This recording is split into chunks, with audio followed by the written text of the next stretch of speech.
മൃണാൾ കേരളത്തിലെ ജനങ്ങളോട് പ്രത്യേകിച്ച് പറയേണ്ട പേരില്ല. അദ്ദേഹം അത്രയ്ക്ക് ഫേമസ് ആയി, അത്രയ്ക്ക് പബ്ലിസിറ്റിയാണ്. എന്താണ് അഭിപ്രായം? സംഭവം നടന്നിട്ട് ഏകദേശം ഒരു മാസമായി. നമ്മൾ ഭയങ്കര ലേറ്റ് ആണ് ഈ ഒരു വിഷയത്തെ പറ്റി സംസാരിക്കാൻ. എങ്കിലും എൻ്റെ ഒരു അഭിപ്രായം വെച്ച് പറയുകയാണെന്നുണ്ടെങ്കിൽ ഈ മൃണാൾ എന്ന് പറയുന്ന വ്യക്തി മുമ്പ് എന്താ പറയാ ഫുഡ് റിവ്യൂ ആണ് ചെയ്തുകൊണ്ടിരുന്നത്, ഫുഡ് ബ്ലോഗ് അല്ല. അതൊരു ഹോട്ടലിൽ പോകും, അവിടെ ചെന്നിട്ട് ഫുഡ് കഴിക്കും. പുള്ളി ഒരു 100 വീഡിയോ ചെയ്തിട്ടുണ്ടെങ്കിൽ അതിൽ 80 വീഡിയോയും ഇത് കൊള്ളില്ല എന്ന് പറഞ്ഞ ഒരു വ്യക്തിയാണ്. പുള്ളി ഇന്നലെ കഴിച്ച ഒരു ഭക്ഷണം പോലും നല്ലതാണെന്ന് പറഞ്ഞതായിട്ട് ഞാൻ ഇതുവരെ കണ്ടിട്ടില്ല, പുള്ളിയുടെ ഹോട്ടൽ തുടങ്ങുന്നത് വരെ. അതെ, അതുപോലെ പുള്ളിയുടെ ചോദിക്കുകയാണ് ബിരിയാണി എങ്ങനെയാണെന്ന് ചോദിച്ചു കഴിഞ്ഞാൽ പുള്ളി പറയും ചേട്ടാ ബിരിയാണി ചിലപ്പം മോശമുള്ളൂ എന്ന് പറഞ്ഞു കഴിഞ്ഞാൽ പുള്ളി പറയും ബിരിയാണി കഴിച്ചിട്ട് വന്ന് ജസ്റ്റ് ടോക്കൺ എടുത്ത് കഴിച്ചു വന്ന ആളാണെങ്കിൽ പുള്ളി പറയുന്ന കാര്യം എന്ന് വെച്ചിട്ടുണ്ടെങ്കിൽ ഒന്നിലും നീ ഇത് കഴിച്ചിട്ടില്ല, അല്ലെങ്കിൽ നിങ്ങളോട് വന്നിട്ടില്ല. അപ്പം നീ കഴിച്ചിരിക്കുന്നത് ഞാനിവിടെ ഉണ്ടാക്കി വെച്ചിരിക്കുന്ന അല്ലെങ്കിൽ ക്ലൗഡ് കിച്ചണിൽ വെച്ചിരിക്കുന്ന ബിരിയാണികളുടെ സ്റ്റോക്കിൽ നിന്ന് എന്തെങ്കിലുമൊക്കെ ആയിരിക്കും. ഇതൊക്കെയാണ് പുള്ളി പറയുന്നത്. ഇതുപോലെ പുള്ളി ഒരു ദിവസം ചാത്തനാട് എന്തോ പുട്ടുംപരിപ്പ് എന്ന് പറഞ്ഞ സ്ഥലത്തുണ്ട്, അവിടെ പോയി എന്തൊക്കെ ചെയ്ത് പുള്ളി അതിലൂടെ ചീത്തയൊക്കെ ആയിട്ട് പോകുന്ന ആളാണ്. എനിക്ക് മനസ്സിലായ കാര്യം പുള്ളി ഇത്രയും നാള് മൃണാൾ എന്ന ആൾ ഇത്രയും നാൾ നടന്ന് പുള്ളിയുടെ ഒരു എക്സ്പീരിയൻസ് ഉണ്ട്, ഭയങ്കരമായ എക്സ്പീരിയൻസ് ഉണ്ട്. ആ എക്സ്പീരിയൻസ് വെച്ച് എങ്ങനെയാണ് ഒരു സ്ഥാപനത്തിനെ പ്രൊമോട്ട് ചെയ്യാൻ പറ്റുന്ന ആ രീതിയിൽ പുള്ളി മാക്സിമം നെഗറ്റീവ് ഉണ്ടാക്കി. ഇപ്പം മൃണാളിനെ പറ്റി എല്ലാവരും മോശം പറയുന്നു, എന്നിട്ടും പുള്ളി അതിനെപ്പറ്റി പിറ്റേ ദിവസം വന്നിട്ട് ഓക്കെ പുള്ളി ഒരുപാട് മാനറിസങ്ങളും ആക്ഷനൊക്കെ കാണിച്ചിട്ട് അത് ഇന്നതാണ് സംഭവം. ഇപ്പൊ നമ്മളിപ്പോ ചക്ക എന്ന് ചോദിക്കുമ്പോൾ പുള്ളി മാങ്ങ എന്ന് ഉത്തരം പറയുന്ന രീതിയിൽ സംസാരിച്ച് പുള്ളി തന്നെ വീടടുത്ത് കിടന്ന് ഉരുണ്ട് മറിയാൻ ഭയങ്കര കഴിവുള്ള ഇപ്പം 50 രൂപ ഷവർമയുടെ അത് കണ്ടിട്ടുണ്ട് ചർച്ചയിൽ. അതായത് പുള്ളി ഞാനന്ന് പറഞ്ഞതാ, അത് ഏത് വർഷം പറഞ്ഞത് നിങ്ങൾ നോക്ക്, അന്നും ഇന്നും 150 രൂപയ്ക്ക് 80 രൂപയ്ക്കും ഷവർമ കിട്ടും. എന്നിട്ട് ഉരുണ്ട് ചെളി കിടന്ന് മൊത്തം ഏത് ചെളിയായാലും ഒരു പ്രശ്നമില്ല. പുള്ളി ഈസി ആയിട്ട് ഇപ്പം നമ്മളൊരു സാധനം കൊള്ളില്ല എന്ന് പറയുന്നു, പുള്ളി അതിനെപ്പറ്റി തിരിച്ചു പുറത്തുനിന്ന് എങ്ങനെയൊക്കെ ഒരു ആരും ഈ പറയുന്ന പോലെ അതെങ്ങനെയാണ് അത് അങ്ങനെയാണ് മറ്റാണ് മറിച്ച് വീണ്ടും പുള്ളി സോഷ്യൽ മീഡിയയിൽ വരെയാണ്. അത് പുള്ളിയുടെ എത്ര നാളത്തെ എക്സ്പീരിയൻസ് ആണ്. ഇത് കണ്ടു കഴിയുമ്പോൾ ഒരു പ്രാവശ്യമെങ്കിലും മൃണാളിനാളൊന്ന് പോയി നോക്കണമെന്ന് നമുക്ക് തോന്നിയിട്ടില്ലേ? പിന്നെ എനിക്ക് നിങ്ങൾ ചേട്ടൻ തന്നെ പറഞ്ഞില്ലേ, അതെ നമുക്ക് ഇവിടെ പോയി കഴിക്കണോട്ടോ, കഴിച്ചു നോക്കണം എന്താ സംഭവം. ശരിക്കും പറഞ്ഞാൽ പുള്ളി വിജയിച്ചു. പുള്ളി ഭയങ്കരമായിട്ട് മാർക്കറ്റിംഗ് തന്ത്രമാണ്. കേരളത്തിൽ ഇപ്പൊ സെൻസേഷൻ ന്യൂസ് പുള്ളിയാണ്. തുറന്നു കഴിഞ്ഞ മൃണാളിന്റെ ഒരു റീലിൽ എല്ലാവരും പോയി ഇന്റർവ്യൂ എടുത്ത് റീച്ചാക്കി പ്രൊമോഷൻ, അതെ. പല സ്ഥലത്തുനിന്ന് ആളുകൾ വന്നിട്ട് ഇന്ന് ഞാൻ ചെയ്തിരിക്കുന്നത്, ഇന്ന് ഞാൻ വന്നിരിക്കുന്നത് മൃണാളാണ്, കഴിച്ചു നോക്കിയിട്ട് എന്ത് പറയൂ എന്നൊന്ന് കഴിച്ചു നോക്കണമല്ലോ, നോക്കട്ടെ മൃണാളെ എന്നൊക്കെ പറഞ്ഞു.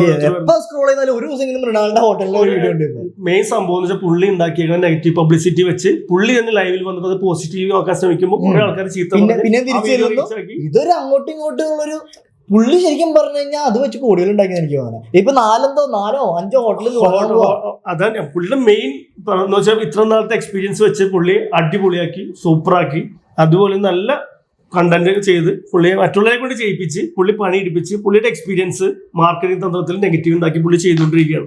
അതാണ് എനിക്ക് തോന്നിയത്. ഇത് കണ്ടു കഴിഞ്ഞാൽ മൃണാൾ എന്താണെന്ന് പോയി നോക്കണമല്ലോ എന്ന് പറയാത്ത പിള്ളേരുണ്ടാവില്ല.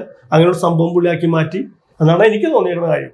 മൃണാളിപ്പോൾ സ്വന്തം ഈ പറയുന്ന കമന്റുകൾ നോക്കിയിട്ട് നിങ്ങൾ എന്താണ് കഴിച്ചത്, നിങ്ങൾ ഏതാണ് കഴിച്ചത്, നിങ്ങൾ ഇതൊന്നല്ല കഴിച്ചത്, നിങ്ങൾ എന്റെ അത് കഴിച്ചിട്ടുണ്ടോ, നിങ്ങൾ ചമ്മന്തിയുടെ വില കുറച്ച് മറ്റേ കോൺസെപ്റ്റിനെ കുറിച്ച് എന്താ അഭിപ്രായം? കോൺസെപ്റ്റ് നമുക്ക് ആവശ്യമുള്ള, പക്ഷെ ഇതിനൊക്കെ അതിനെ കുറിച്ച് ശരിക്കും എന്താ അഭിപ്രായം? ഇപ്പൊ നമുക്ക് ആവശ്യമുള്ളത് മാത്രം മേടിച്ചിട്ട് പൈസ കൊടുത്താൽ മതി.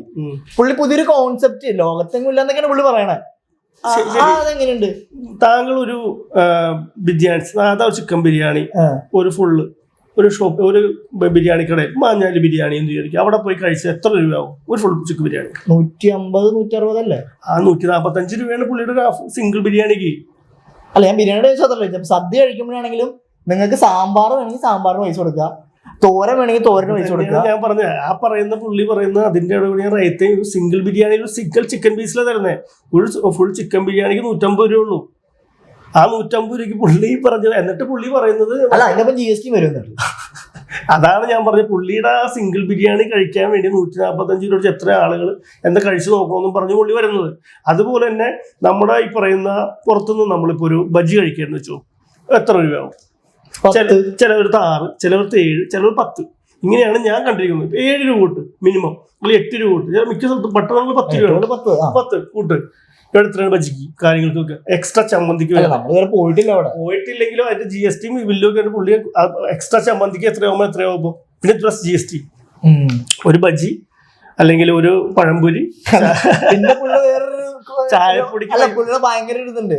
നമ്മള് പഞ്ചസാരക്കിട്ട ചായക്ക് എത്ര രൂപ മേടിക്കുമ്പോ അപ്പൊ പഞ്ചസാര ഇടാത്ത ചായക്ക് ഇത്ര രൂപയല്ലേ. അപ്പൊ പുള്ളിയുടെ ഒരു ലോജിക്ക് ഉണ്ട്. എന്റെ പൊന്നോ, പുള്ളി അതാണ് ഞാൻ പറഞ്ഞത്. പുള്ളി അതിനൊക്കെ പറയുന്ന വന്നിട്ട് ന്യായീകരിക്കുന്നത് പുള്ളി അത്രയ്ക്ക് അടിപൊളി ബിസിനസ്സുകാരനാണ്. പുള്ളി വന്നിരിക്കല്ലേ ഒരു നാണോ ഒരു വിഷമോ ഒന്നും. സംഭവം ശരിക്കും കഷ്ടതകൾ, അതായത് കഷ്ടപ്പാടിൽ നിന്ന് ഇത്രയും വളർന്ന ഒരു വ്യക്തിയാണ്. പക്ഷെ അതിന്റെ അഹങ്കാരം പുള്ളി പാടില്ല. അഹങ്കാരമാണല്ല. എനിക്ക് അഹങ്കാരം എനിക്ക് തോന്നി അങ്ങനെയല്ല. നീയൊക്കെ എന്ത് വേണമെങ്കിലും പറഞ്ഞോടാ, ഞാൻ ഇവിടെ ഉണ്ട്. നീയൊക്കെ എന്നെ എന്തോരം പൂട്ടിക്കാൻ ശ്രമിച്ചാലും, നീയൊക്കെ എന്തൊക്കെ കാണിച്ചാലും ഞാൻ ഇനി 10 ഹോട്ടൽ തുടങ്ങും. 10 ഹോട്ടലല്ല, ഞാൻ ഇവിടെ തന്നെ നിൽക്കും. നീയൊക്കെ എന്നെ എന്ത് പറഞ്ഞാലും അതിന്റെ ബീറ്റ് ചെയ്ത് ഞാൻ നിൽക്കും എന്ന് പറഞ്ഞ് പുള്ളി അങ്ങോട്ട് പോവുകയാണ്. അല്ലാതെ നമ്മൾ ചോദിച്ച കാര്യത്തിന് മറുപടിയോ അല്ലെങ്കിൽ നമ്മൾ പറഞ്ഞ കാര്യത്തിന് മറുപടി ഇതൊന്നും വിഷയമില്ല. അതുമല്ല, പുള്ളി പറയുന്നില്ലേ, എനിക്ക് ഈ പറയുന്ന ഒരു ഷുഗർ ഇല്ലാത്ത ടീ തരുമ്പോ അത് ബുദ്ധിമുട്ടാണ്. കാരണം എനിക്ക് അതല്ല, സ്റ്റാഫിനോട് പറയാം നിങ്ങൾ എക്സ്ട്രാ ഒരു ഇൻഫർമേഷൻ കൊടുക്കുക. അവനോട് 10 മിനിറ്റ് എക്സ്ട്രാ പണിയെടുക്കണ്ട. ചായ അതിന് അവന് പൈസ കൊടുക്കണ്ട. അവന് മണിക്കൂറല്ലേ. പുള്ളി ഏറ്റവും കൂടുതൽ വലിയ ടൈലിട്ടേക്കുന്ന ബാത്റൂമിൽ നിന്നല്ലേ അവൻ ചായ അടിക്കുന്നത് എന്നുള്ള രീതിയിലാണ് പുള്ളി പറയുന്നത്. പിന്നെ ഈച്ചയുടെ കേസൊക്കെ പോട്ടേന്ന് വെക്കാം. അതിപ്പം ഈച്ച വരുന്നത് ശരിക്കും പറഞ്ഞാൽ ഈ പറയുന്ന എന്താ പറയാ, കെമിക്കൽ അല്ലാത്ത യൂസ് ചെയ്യുന്ന ഫുഡുകളിലൊക്കെ ഈച്ച വന്നിരിക്കണം നല്ലതാണെന്നൊക്കെ ഞാൻ പറഞ്ഞു കേട്ടിട്ടുണ്ട്. അതായത് കെമിക്കലുള്ള സ്ഥലത്ത് ഈച്ച വരില്ലല്ലോ. എന്റെ പൊന്നു വച്ചാണ് ഇപ്പൊ നമ്മൾ എല്ലാ സ്ഥലത്തും ചെല്ലുമ്പോഴും ഈ പറയുന്ന പോലെ ഈച്ചകള് കാര്യങ്ങളും. പുള്ളി പറയുന്ന ലോജിക്ക് അങ്ങനെ. ഇവിടെ പുള്ളി പണ്ട് പല സ്ഥലത്തും ചെന്നിട്ട് ഇവിടേക്ക് എന്ത് ഈച്ചയാണെന്ന് പുള്ളി പറഞ്ഞിട്ടുണ്ട്. പുള്ളിക്ക് ഈ കാര്യങ്ങൾ മൊത്തം അതുകൊണ്ടാണ് ആളുകൾ അങ്ങനെ പറയാം. പണ്ട് ആളുകൾ അങ്ങനെ. അപ്പൊ പുള്ളി ഈ പറഞ്ഞ കാര്യങ്ങളിൽ അവിടെ ചെന്ന് വൃത്തി ഇല്ല അങ്ങനെയുള്ള സാധനങ്ങൾ. അപ്പൊ ഈ ഞാൻ പറഞ്ഞ പുള്ളി 100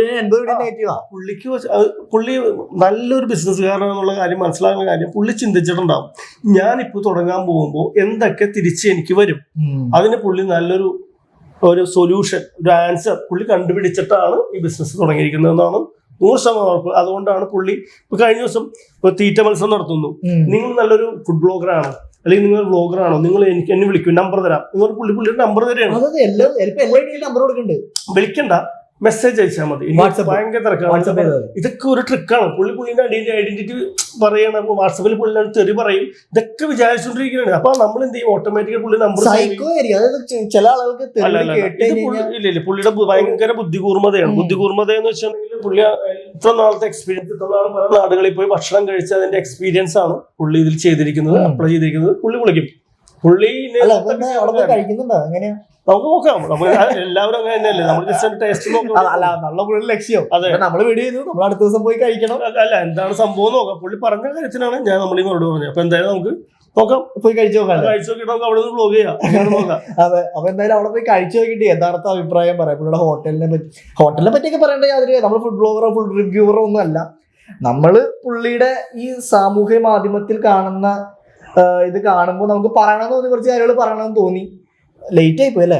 നമ്മള് 2-3 ആഴ്ചയായിട്ട് വിചാരിക്കുന്ന ചെയ്യണം. അപ്പൊ ലേറ്റ് ആയിപ്പോയി. എന്തായാലും ഇനി നിങ്ങൾ ഹംഗ്രി മൃണാളിൽ പോയി ഭക്ഷണം കഴിക്കാത്തവരാണെന്നുണ്ടെങ്കിൽ എന്താ പറയണ, കഴിക്കണം എന്നാണ് പറയുന്നത്. അവിടെ പോയിട്ട് അത് നമ്മളിപ്പോ എന്ത് കാര്യമാണെങ്കിലും അവിടെ പോയിട്ട് എന്ത് ചെയ്യുക, ഫീൽ ചെയ്യുക. അതെന്താണെന്ന് നോക്കുക. അത് നല്ല കാര്യം. മറ്റുള്ളവരുടെ അഭിപ്രായം എന്താണെന്ന് അറിയാതെ നമുക്ക് സ്വന്തമായിട്ട്, അതാണ് പുള്ളിയുടെ ആവശ്യം. എന്തിനാട്ടോ നമ്മുടെ 10 കിട്ടാണെങ്കിൽ കിട്ടട്ടെ, ജീവിച്ചു പോട്ടെ. ഓക്കെ, അതെ. അല്ല, പുള്ളി എന്ത് കാര്യമോ എന്തിന്റെ റിവ്യൂ ആണെങ്കിലും അവിടെ പോയിട്ട് ഫീൽ ചെയ്യുക. പക്ഷെ പുള്ളി പൊട്ടിച്ച ഒരുപാട് കഥകളുണ്ട്. അവരുടെയൊക്കെ പ്രാക്കാരിക്കും തോന്നണം അല്ലേ? Negative review. നമ്മൾ സംരംഭം തുടങ്ങുമ്പോൾ നമ്മളെ വിഷമിപ്പിക്കും. അപ്പൊ ഇതുപോലെ ഒരുപാട് വിഷമങ്ങൾ പുള്ളി പലർക്കും കൊടുത്തിട്ടുണ്ട്. ആ ഒരു വിഷമമാണ് ഇപ്പൊ പുള്ളിക്ക് കിട്ടിക്കൊണ്ടിരിക്കുന്ന. പുള്ളിക്ക് വിഷമമല്ല, പുള്ളി അതിനെ പോസിറ്റീവ് ആയിക്കൊണ്ടിരിക്കും. പോസിറ്റീവായിട്ട് കാശ് പോക്കറ്റിലേക്ക് കാശ് വീണുകൊണ്ടിരിക്കുന്നു. പുള്ളിയുടെ കാര്യത്തിൽ നടന്നത്. കട പൂട്ടിപ്പോയി, പുള്ളി വേറെ കടകൾ തുറന്നുകൊണ്ടിരിക്കുന്നു. ഒരു ലൈഫ് എങ്ങനെ എടുക്കണമെന്ന് പഠിക്കാനും കൂടി വേണ്ടി നമുക്ക് പറ്റും. ഇത്രയും നെഗറ്റീവ് വന്നിട്ടും പുള്ളി അടുത്ത് കഴിഞ്ഞ ദിവസമായിട്ട് വീഡിയോയിൽ പറയാം 4 ഹോട്ടൽ തുടങ്ങാൻ പോകും. അതെ, അതാണ് പുള്ളി. അത് അങ്ങനെ പോസിറ്റീവ് കാര്യങ്ങൾ പറഞ്ഞാൽ മുന്നോട്ട് പോകുന്നത്. ഓക്കെ, എന്തായാലും നമുക്ക് ഹംഗ്രി മൃണാളിൽ പോയി നമുക്ക് ഭക്ഷണം കഴിക്കാം.